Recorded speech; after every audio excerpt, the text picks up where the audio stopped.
Hello everyone, welcome to today's video. In today's Tesuji Highlight video, we'll be looking at a game played on FoxGo server, played by Fan Tingyu and Deng Yifei, both 9Ps from China. This is what the board looks like right before the Tesuji happened, so I just wanted to show you how the position happened.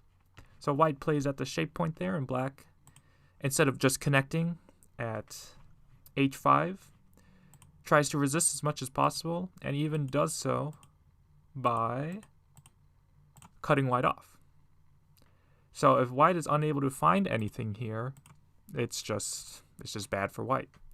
And so the question is there a way for white to connect those h3 stones or capture some black stones? So I'll give you some time to think about it. And before you see the answer, let me know in the comments what your idea was, and so I know if you're correct or not. So white starts with maybe an interesting move, but white starts with the simple Hane.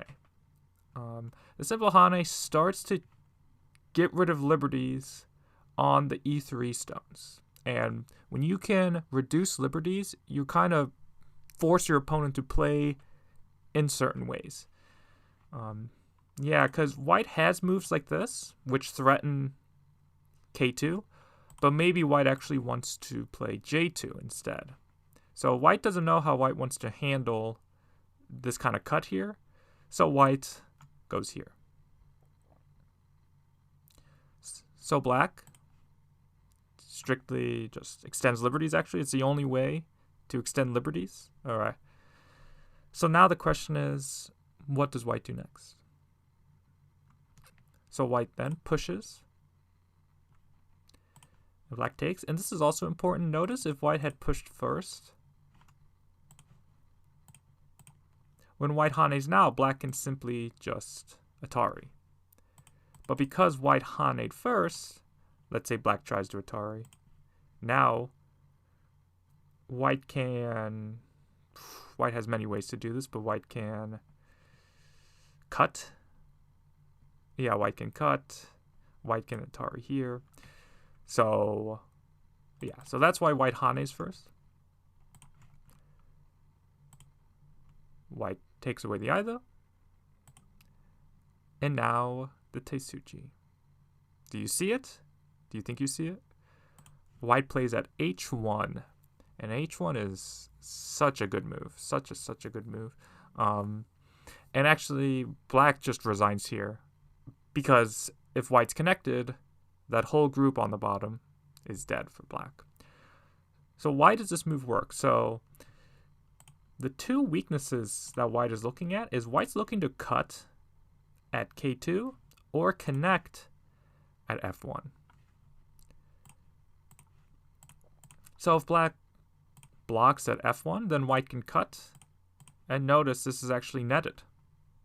Black can Atari, but white ends up capturing the two, now 3 stones. If black protects the 2 stones, then playing this move, even though black can push here, because of the lack of liberties, black is unable to play at g1.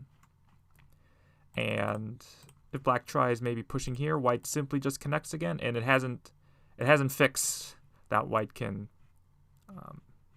connect under. So yeah, as soon as white played this, black resigned. So yeah, I guess black just did not see the Tesuji, and it's a hard one to see. But they always say that there is magic on the first line. So yeah, moves that work in the center, or don't work in the center, just miraculously might work on the side. So this is a very good use of, or knowledge of liberties. Knowledge of liberties by white. So I really like this Tesuji because a lot of players, myself included, would look for moves like this immediately, maybe Hane and this, something like this. These kind of moves would be on my radar, but never simply Haneing and then jumping here.